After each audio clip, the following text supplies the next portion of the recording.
jenengan itu aktif ya apa namanya? Ya mohon maaf ya, bersih-bersih, gelar karpet.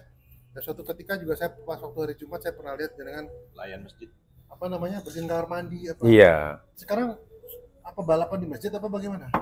Kalau saya itu istilahnya sampai di Masjid Abdullah Permata Jingga itu jadi proses hijrah saya mungkin.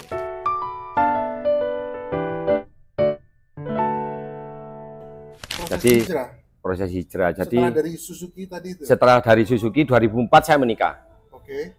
Saya menikah 2004 dengan seorang gadis desa sih.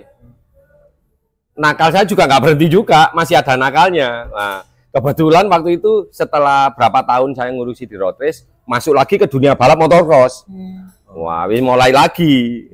Nah, terus mungkin ya, tapi saya nggak pernah bilang lingkungan yang membahas saya nakal, nggak, itu tergantung orangnya. Nah, mungkin ceritanya panjang gini-gini. Waktu itu saya sampai Tahun berapa hijrahnya? Saya hijrah itu tahun 2016. 2016 itu posisi masih balapan. Masih motocross, tapi saya mungkin ini diingatkan ya sama Allah mungkin. Jadi kalau saya bilang itu hidup ini itu memang benar-benar apa katanya lagu Ahmad Albar itu loh. Apa itu? Kan dunia ini panggung sandiwara. Nah, itu sandiwaranya itu betulnya pelakunya itu kita. Ya kan? Nah, dari situ saya punya pikiran, saya kok semakin parah ya. Di kehidupan saya ini loh. Mendolimi istri ini. Wah, ini semakin parah ini. Dan saya akhirnya kembali lagi. Mungkin dari situ Allah yang menunjukkan. Jadi kamu sudah tak kasih seperti ini, akhirnya kok seperti ini. Nah, dari situ ya akhirnya disentil saya terkena sakit, 3 rumah sakit menyatakan saya jantung koroner. Nah, dari jantung koroner itu mungkin dari kehidupan saya yang seperti itu ya, saya sudah putus asa, habis saya. Waktu itu tapi bos saya memang saya akui, saya hargai, bos saya yang membawa saya di motocross itu, dia memang sangat menghargai ke karyawannya. Jadi dengan sakit saya, dia nggak melepas begitu aja. Kamu nggak apa-apa, istilahnya makan gaji buta dulu, sampai kamu sembuh, nanti kamu kembali kerja lagi sama saya. Ya Pak, saya mohon maaf Pak, yang, oh nggak apa-apa, habis saya sudah. Untuk kontrak rumah aja saya udah nggak kuat. Sampai saya hidup itu nempati tanah kosong, istilahnya hanya sekedar untuk bedeng, supaya bedeng lah, wis nggak kena panas, nggak kena apa. Itu di mana? Di Kediri. Kediri ya. Ya, tapi saya akui, saya punya seorang perempuan yang hebat, super hebat, yang sampai alhamdulillah sampai sekarang masih mendampingi saya. Itu benar-benar top. Padahal saya dolimi model ini, tapi dia masih menjadi seorang Sri Kandi bagi saya. Jadi nggak ada dia, oh ya sudah kamu sakit. Kalau sampai pada saat itu mungkin ditinggal, mau jadi apa saya? Saya bukan anaknya orang kaya, terus sudah nggak punya apa-apa. Mungkin pilihan paling logis dan paling gampang harusnya meninggalkan. Bagi si istri itu seharusnya. Seharusnya. Tapi beliau memilih berat, gitu. Iya, karena Pak saya sudah istilahnya takut. Hanya pikiran saya hanya, waduh meninggal saya ini, jantung koroner seperti ini, wih, habis badan saya. Saya waktu itu punya anak dua. Iya, waktu seperti itu. Terus akhirnya lambat laun, mungkin istri saya melihat saya, loh wong sampean itu loh orangnya dulu seperti ini, loh sekarang dikasih seperti ini kok, habis.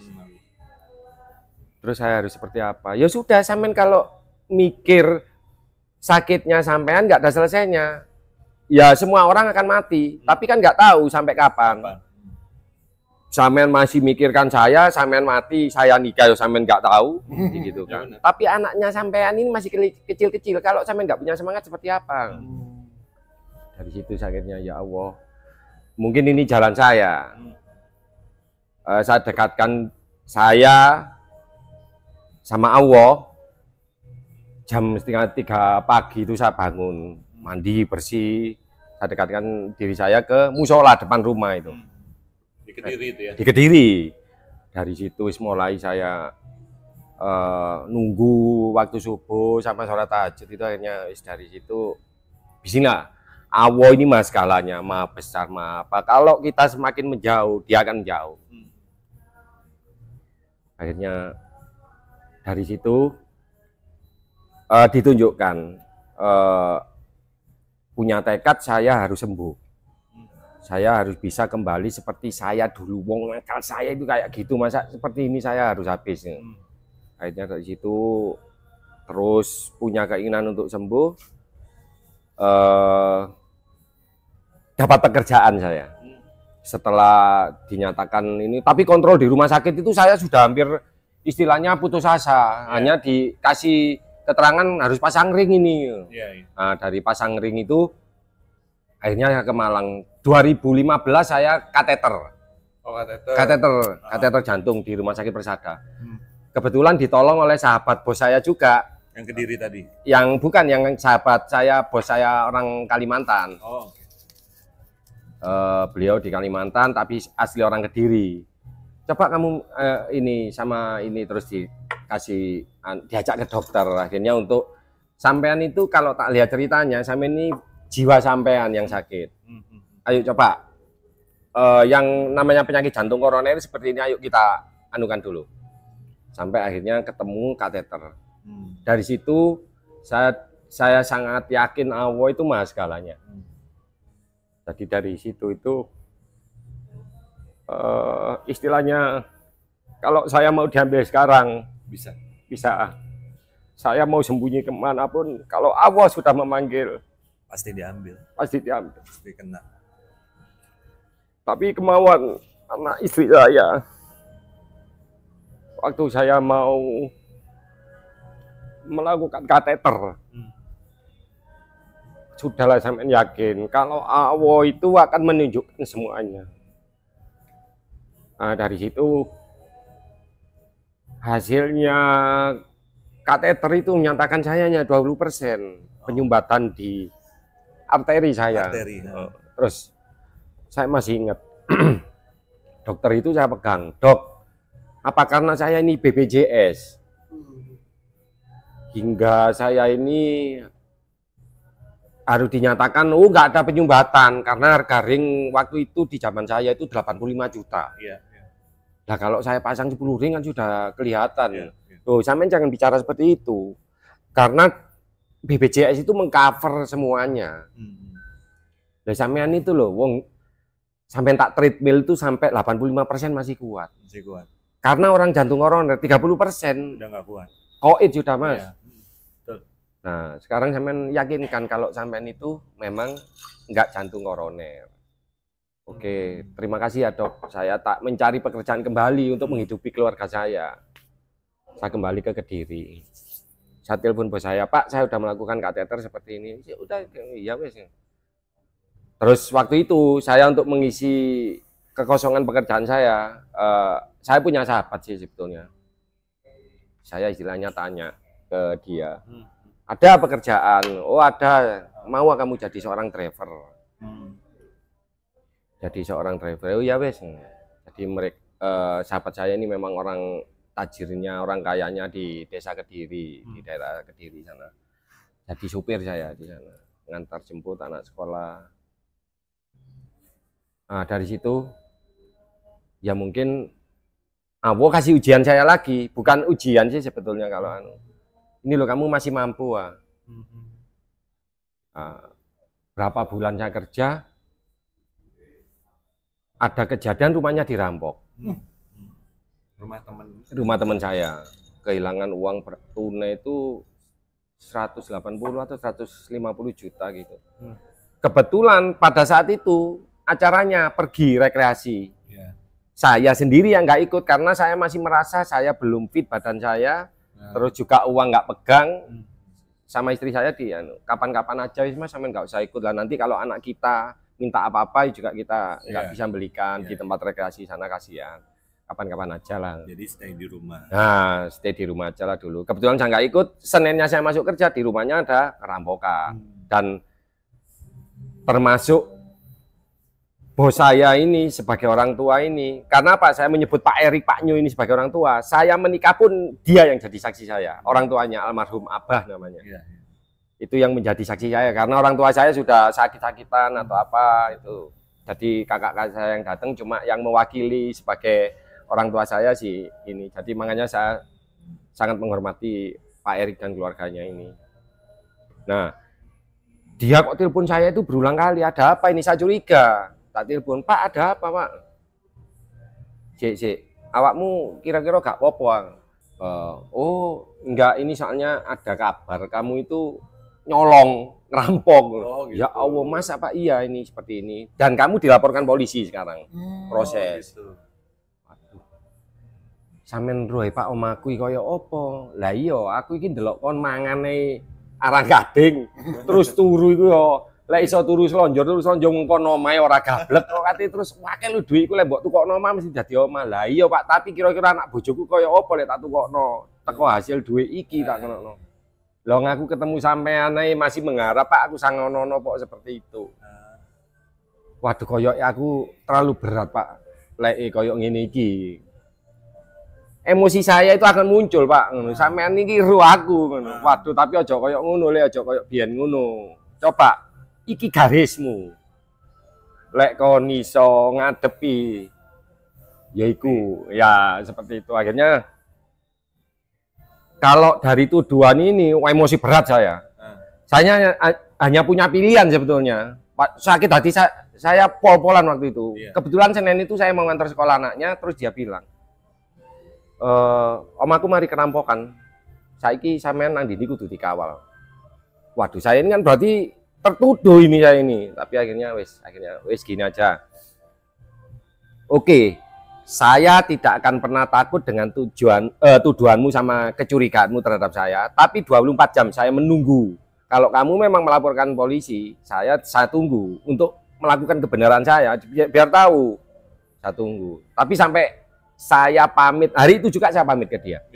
Berarti kamu nggak bisa disebut seorang sahabat. Dengan keadaan seperti ini akhirnya lari masalahnya ke saya. Tapi saya sampai kapanpun nggak akan pernah berhenti menunggu tanggung jawabmu menuduh saya. Pak gitu kan? Ada ya orang kayak gitu. Iya, terus saya tapi mikirnya nggak apa-apa. Soalnya apa pas banget kan alibinya masuk gitu loh. Iya. Momennya. Karena saya apa? Pergi semua. Pak Nyu ini, Pak Erik ini melepaskan uang ke saya, nggak tanggung-tanggung, melebihi 0,5 M untuk biaya balap saya. Saya punya pertanggungan, jadi saya laporannya rutin. Jelas ya, clear gitu. Jelas. Jadi dia sangat yakin, kalau nggak mungkin kamu yang melakukan. Iya. Karena udah juga, iya, track recordnya juga saya selama sakit dia tahu. Waktu itu sih aku waktu sakit sudah nggak bergabung sama dia, karena waktu itu Rote sudah istilahnya sepi, karena mulai kalah sama kompetitor-kompetitor lain. Saya juga sudah berhenti dari karyawan Suzuki, terus saya ikut motorcross sama bos Kalimantan itu. Terus pergi Mas, habis di apa? Pergi saya, sudah pamit. Tapi saya nggak akan pernah berlari dari kamu. Kalau kamu mau meriksa saya atau apa, kebetulan waktu itu salah satu teman saya seorang polisi, reserse orang Pare, kayak saya kan dilaporkan di Polsek Kandat. Tapi yang di pusatnya di Pare, ada kenalan saya, orang reskrim, dia bilang, ada laporan, tapi nggak mau menyebut inisial kamu, hanya sopirnya. Nggak apa-apa, jangan takut. Kamu tunggu surat panggilanmu. Kalau ada surat panggilan datang ke rumahmu, ya kamu datangi. Tapi kalau kamu dipegang di jalan, kamu tuntut balik. Gitu. Akhirnya, bos saya Kalimantan waktu itu ada acara motorcross. Nggak tanggung-tanggung Mas, sama bos saya Kalimantan 13 tahun. Hidup sama ini. Susah, senang. Sampai ya permisi, orang kadang melihat ke saya, karena bos saya ini wis kayak orang tua saya sendiri. Jadi nggak pernah membedakan, dia makan udang, ya saya makan udang. Dia tidur di Hotel Marriott, ya satu kamar sama saya. Jadi nggak pernah membedakan, kalau saya nggak mau, istilahnya seperti dibedakan, marah. Jadi dia nggak mau, karena saya tahu orang ini top. Sangat menghargai orang. Waktu itu dia 13 tahun saya lepas dari dia, terus setahun sakit jantung itu masih dikasih gaji buta sama dia. Terus waktu ada acara di Kediri Motorcross di Gunung Kelut itu saya ditelepon, kamu di mana? Saya di rumah Pak, kesini. Aku juga kangen sama kamu, ketemu sama dia. Sampai di sana, akhirnya diajak pulang, rumahmu mana? Saya tunjukkan di rumah saya, terkaget bos saya. Lu ini rumahmu ini. Sampai kebetulan waktu saya di Malang itu kenal jamaah di Masjid Abdullah juga itu. Juga pernah ke rumah saya. Dia sampai kalau cerita itu gini, ya Allah aku ngelihat kamu itu seperti ini kehidupanmu itu habisnya itu loh. Iya, habisnya. Bos saya juga kaget. Terus masalah seperti ini seperti apa? Saya ceritakan. Loh, kamu dituduh mencuri seperti ini. Akhirnya bos saya itu sakit hati, mangkel. Berapa sih uang yang dicuri? Gitu kan. Kamu berapa tahun sama saya? Barang-barang berharga model apa tak titipin sama kamu juga nggak pernah ada istilahnya teledor atau aman. Ini sakit hati saya. Mana orangnya? Apa tak tuntut balik? Nggak usah Pak. Ini memang Urusan saya. Menjadi mungkin garis saya Pak. Tapi saya akan menunjukkan kalau saya nggak seperti itu. Akhirnya bos saya ini saya dipanggil. Sudah kamu kerja lagi sama saya. Kalau sudah kuat nyupir gini-gini kamu kerja lagi sama saya. Oke Pak. Kembalilah saya ke Malang. Diantar anak istri saya karena masih khawatir keadaan saya masih kadang sesek atau apa, diantar. Akhirnya mulai sama bos saya jalan kerja sama bos saya kembali lagi itu sekitar setahun lah. Terus ceritanya di rumah itu setiap setengah 2 pagi itu saya kepingin ke masjid. Nah, jalan ke masjid waktu itu ke Masjid Abdullah itu. Waktu itu rumahnya di mana? Di Pino 1 di Permata Jingga. Karena diserai rumah itu, jadi ya ngerawat anaknya, ngerawat mobilnya seperti itu. Istilahnya orangnya bos lah. Jadi ke Masjid Abdullah. Ke Masjid Abdullah jalan. Oke. Nah, sholat tahajud apa sampai ketemu subuh balik. Dari situ kok merasa nyaman ya saya ini, gitu. Kok merasa nyaman seperti ini. Terus kenal salah satu takmir di situ, mulai mendekat, dan saya mulai membantu bersih. Waktu itu ada marbot di situ, saya mulai bantuin bersih. Terus kok semakin enak ya hidup, ya ayem hati saya. Terus saya itu berpikir, apa saya tak pamit aja ya ke bos saya ini, aku tak hijrah aja. Dari situ saya mulai menyusun ke istri saya. Tak panggil. Aku seumpama kalau pamit dari bos saya ini terus jadi tukang bersih-bersih masjid gimana? Loh, Mas, sampean itu kan nahkodanya kapal ini. Tergantung sampean bawa kemana. Kalau sampean memang sudah punya tekad seperti itu ya monggo aja, saya itu ikut-ikut aja. Tapi saya masih berpikir ya, apa cukup ya nanti aku kerja marbot, terus buat ngasih makan ada istriku, ada ini. Nah, dari situ terus alah Mas, sampean kok wedi wong Gusti Allah iku lho. Iso nganu awake dhewe sembarangi mosok wong manuke mule metu miber mule wareg kok gitu kan. Waduh, istri saya memang orangnya luar biasa. Jadi kalaupun sekarang itu mungkin kalau sampai kadang saya ada bentak atau apa itu nyesal gitu loh. Jadi kadang waduh ya Allah. Nggak pantas untuk iya nggak pantas. Kalau dulu saya sampai ditinggal mau jadi apa gitu loh. Terus akhirnya istri oke mau jadi. Istri oke, terus langsung ya wis monggo aja kalau sampean punya niatan gitu. Tapi ya apa nanti ya aku tak pamit baik-baik. Dan bos saya perempuan almarhum Haja Tuti itu juga orang Sri Kandi Top. Menjadi orang tua saya juga, seorang ibu. Jadi dia yang menguatkan hati saya juga. Dia pernah berpesan, Wan, jangan pernah takut menghadapi hidup itu. Ini kamu sudah dijodohkan, kembali lagi ikut Bapak. Iya betul. Iya Bu, saya ngalami kayak gini-gini. Udah. Orang kalau melihat saya, kadang nggak percaya Mas, kalau sekarang ini saya marbot. Iya sih, nggak percaya lah. Baju, penampilan saya atau apa itu orang nggak. Karena apa? Bos saya yang di motocross ini dulu, ini kalau udah ke anak buahnya itu nggak membedakan. Mau baju harganya 10 juta, ya beli yo. Milio buat anak istri ini. Jamnya bagus nih. Terus nggak pernah membedakan. Makanya kadang, waduh dari kehidupan seperti ini, apa anu ya, nantinya lebih tenang apa enggak saya nanti kalau saya hijrah ke masjid itu loh. Ya ternyata dari. Tapi memang masjid lagi buka lowongan untuk marbot. Sebetulnya enggak sih, tapi saya bisa menilai, nyoba lihat situasinya. Masjid ini kayaknya nanti lebih Rame. lebih bersih atau lebih apa, Kalau karena ada mungkin tenaga. ada tambahan tenaga. Karena apa? Setelah sholat subuh tak lihat kok nggak ada dibersihkan ya. Oh terus tak lihat. Nah teman saya marbot ini karena dia juga ada kerja di yayasan, di Yayasan Permata Tinggal. Jadi waktunya kan terbagi. Dia harus fokus ke yayasan dulu, baru ke marbot. Oh mungkin saya bisa dompleng ke dia. Jadi waktu kosongnya dia tak isi. Dan nanti tinggal berbagi waktu aja. Dia ngerjakan di waktu apa. Alhamdulillah sama Pak Tamirnya disambut baik. Pada saat itu siapa Pak Tamirnya? Pak Tamirnya waktu itu Pak Arif Abdullah. Sekarang Pak RW. Pak RW. Beliau yang saya istilahnya juga menjadi acuan saya waktu itu. Pak saya ini kepingin kok Andianu ikut ngaji, ikut apa waktu itu sama Pak Arif. Juga apa-apa, saya punya niat ya weh.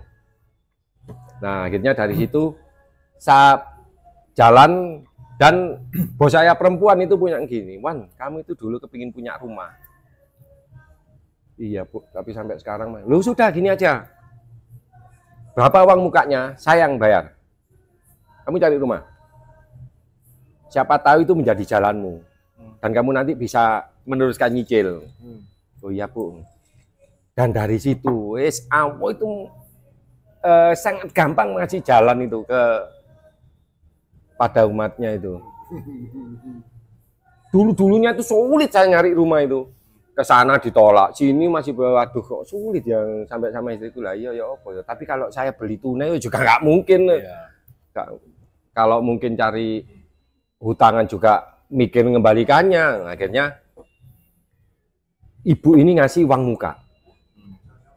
Uang muka, terus jalan saya mencari rumah juga dipermudah ya Allah. Hari itu juga saya dikasih uang 20 juta. Tak pegang, besoknya dapat 2 hari saya nyari rumah di ACC juga.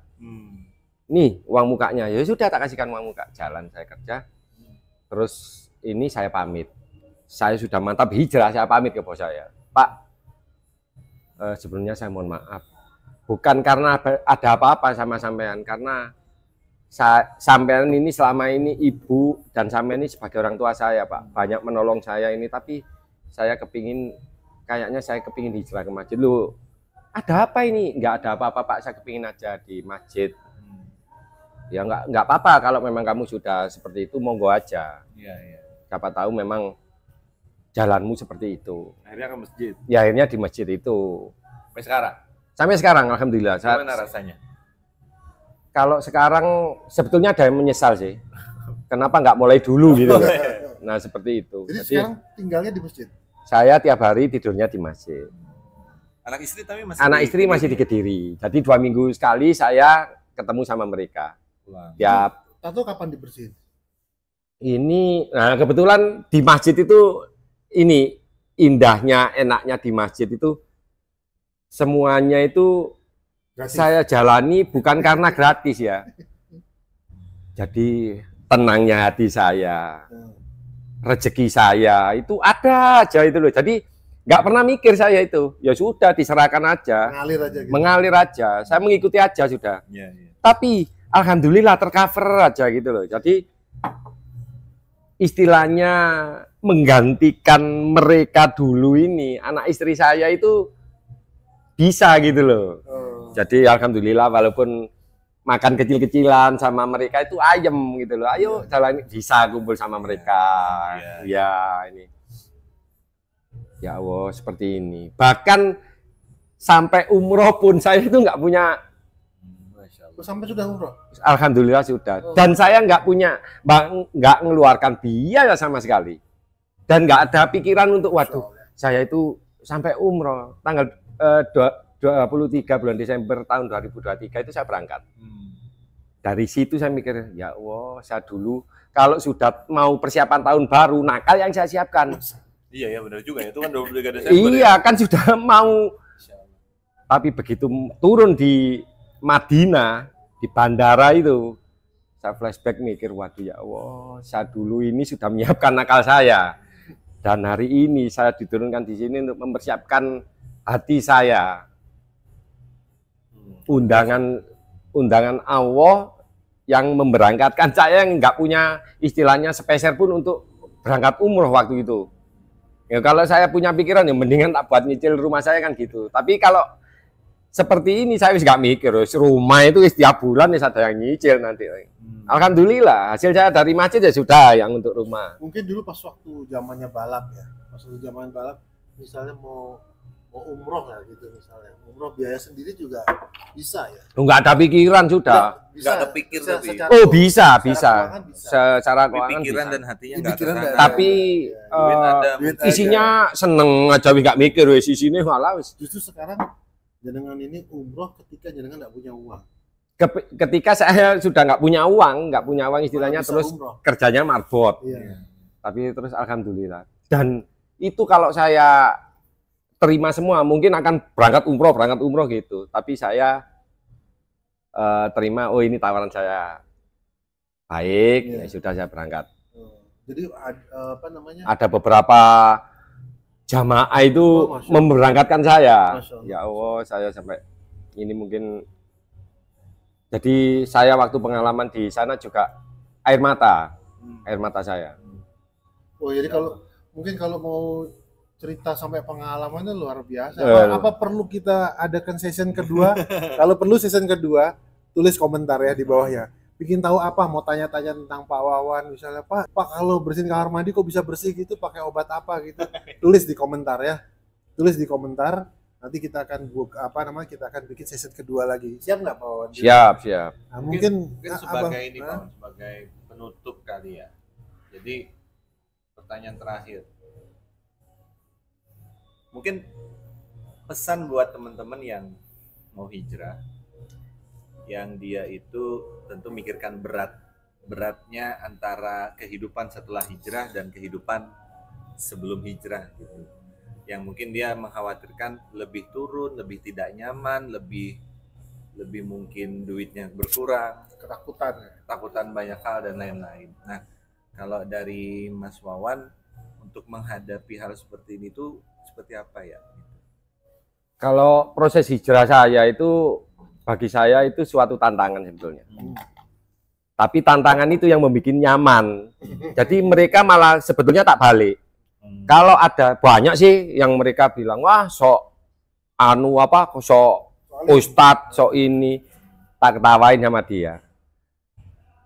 Terus kalaupun ada yang ngajak saya untuk kembali ke nakal lagi, akan saya tanya, nakalmu sampai seberapa? Tanding-tandingan saya. Iya, tanding-tandingan dulu. Kalau nakalmu masih belum ada separuh sama saya, ya wis kamu lakukan sendiri aja kalau kamu nggak mau berubah kan seperti itu. Iya. Kalau hanya separuh-separuh, ojo nakal. Karena apa? Untung-untung contohnya saya ini masih diberi nyawa sampai sekarang. Sampai kalau dulu dipanggil sampai dalam keadaan seperti itu seperti apa? Iya benar. Saya sekarang prosesnya hijrah, melakukan sholat 5 waktu aja masih belum tentu. Besoknya seperti apa lagi yang tidak seperti itu. Saya seperti itu. Dan kalau mamanya mereka seperti apa? Ya saya ajak omong pribadi. Apa yang kira-kira membuat kamu ini nggak mau hijrah ini apa? Oke, kamu style. Wah, aku ini isin ini. Oke, ya kamu pikirin sekarang aja. Mau apa yang kamu turuti? Terus mamanya kalau ada yang ngomong, aku harus mencari nafkah seperti ini. Lu mencari nafkah itu apa? Seharusnya tidak bisa seperti hijrah. Ya. Ya kan? Yang Justru halal, kita mencari nafkah yang halal itu juga prosesnya melebihi hijrah, mendapat pahala kita, apalagi kita punya anak istri. Ya kan seperti itu. Kalau sekarang saya tak guyu, kamu ngelihat ke sana kemari ini style ini masih mabuk gini, tak guyu. Karena apa? Dulu kamu sebelum gitu saya sudah melebihi dulu, saya start duluan. Dan ujungnya begini. Iya, tapi kalau sekarang nikmatnya keluarga saya juga merasakan. Iya, betul. Hatinya anak istri saya juga bisa menyatu sama saya pulang bisa beribadah sama mereka, main sama mereka, waktu saya lebih bisa kumpul sama mereka. Terus saya punya cerita ke mereka, loh, lopo papai kita tuhnya. Lah saya tak ceritakan seperti ini nak perjalanan. Dan sampai sekarang kamu jangan pernah malu nak ya. Kalau kamu ke Malang lihat papamu membersihkan masjid, membersihkan toilet seperti apa. Satu, ini tak anggap papa mencarikan nafkah dan hijrah papa. Betul. Jadi kamu jangan pernah malu. Iya, apapun pekerjaan orang tua saya yang penting halal mereka. Jadi saya juga nggak malu sampai sekarang. Bahkan semangat saya dengan membersihkan masjid itu membawa ketenangan batin saya. Setelah membersihkan, saya bisa sholat berjamaah atau apa. Tapi terus jangan nanti dijadikan alasan. Jadi awakmu jadinya marbot loh. Hijrah itu bukan karena marbot aja. Kita walaupun di luar marbot ada yang lebih parah lagi mungkin dari saya juga hijrah kan gitu. Betul. Jadi mungkin kalau saya ayo lah, ya didekatkan aja. Lebih pesan-pesan untuk mereka yang masih nakal itu yang iya. Itu sampai gimana? kapan? Nah, sampai kapan nakal itu? Sampai Duluan kita dipanggil atau kita mendulukan merapat yang waktu kita dipanggil. Dipanggilnya kan kita ini waktu merapatnya itu ya berarti 5 waktu kita dipanggil ya kita harus istilahnya kan kita ini kalau saya bilang ya mungkin pendapat orang kan lain-lain. Kalau saya ini tak bilang itu saya ini akhirnya waktunya curhat. Subuh dipanggil, oh iya rek curhat rek. Cerita saya kemarin ini seperti apa ya Allah. Alhamdulillah saya dapat rezeki seperti ini. Dikasih nikmat sehat atau ini. Jadi saya curhat, nanti duhur saya akan curhat lagi. Oh ya Allah tadi aku menemukan seperti hampir saya tadi lengah, saya mau emosi ini tapi alhamdulillah nggak jadi. Okay. Ya Allah saya bisa berangkat umroh seperti itu aja. Masya Allah ya Tata. Jadi ternyata betul ya kalau yang dikatakan oleh Allah itu di surah Az-Zumar ayat 53 itu. Jadi Allah itu kan mengatakan ada kata-kata itu kan ibadi ya ayyuha. Jadi Allah itu gini, wahai hamba-hambaku yang melampaui batas kata Allah. Artinya apa? Kalau dari cerita Mas Wawan ini ternyata melampaui batas apapun seorang manusia, Allah itu tetap memberikan kesempatan untuk bertaubat. Tinggal betul kata beliau tadi, mau apa enggak orangnya kan begitu. Terus tadi yang terakhir beliau sampaikan, memang ujung-ujungnya seberapa yakin ya kita kepada Allah begitu dalam proses hijrah kita. Mungkin itu ya Iwan luar biasa cerita beliau. Masya Allah. Nanti kayaknya luar bisa biasa. Kita kembangkan dan kita ulik lagi. Baik kalau gitu tadi pesennya dari Mr. Wawan, kalau mau ketemu beliau datang ke Masjid Abdullah di Perumahan Permata Jingga. Insya Allah ready 24 jam ya? 24 jam. Nah kebetulan alhamdulillah semua kegiatan di masjid sekarang saya ikuti. Apalagi bisa bergabung di ngerawat jenazah atau apa itu menjadi cerminan saya akhirnya. Lebih semangat lagi mendekatkan diri sama Allah. Jadi kalau mau ada session kedua dengan Mr. Wawan, kita harus bikin janji dulu sama dia. Soalnya dia harus sibuk banget. Sibuk banget karena harus standby 24 jam di masjid. Jadi tulis komentar di bawah, pengen nanya apa, atau bisa tolong lagi dong, undang lagi. Oke, kita siap dan kita akan booking Mr. Wawan untuk di kisah hijrahnya Mr. Wawan session kedua. Itu kira-kira. Ya Tad ya? Siap ya Pak Ustadz ya? Siap. Pak Ustadz, Pak Wawan ya siap. Pak Marbot. Baik pemirsa, kalau gitu kita sudahi dulu untuk diskusi kita, bincang-bincang kita bagaimana hijrahnya Pak Wawan. Kalau ingin tahu detailnya lagi, insya Allah nanti kita akan adakan lagi season kedua, dan semoga apa yang menjadi diskusi kita ini bisa bermanfaat bagi kita semua. Dan Pak Pak Wawan juga semoga istiqomah, kita juga bisa Amin. istiqomah, mudah-mudahan bisa mengambil sesuatu yang baik. Dan sampai ketemu lagi di apa tadi? Podcast berikutnya di Sepemikiran. Wassalamualaikum warahmatullahi wabarakatuh. Waalaikumsalam.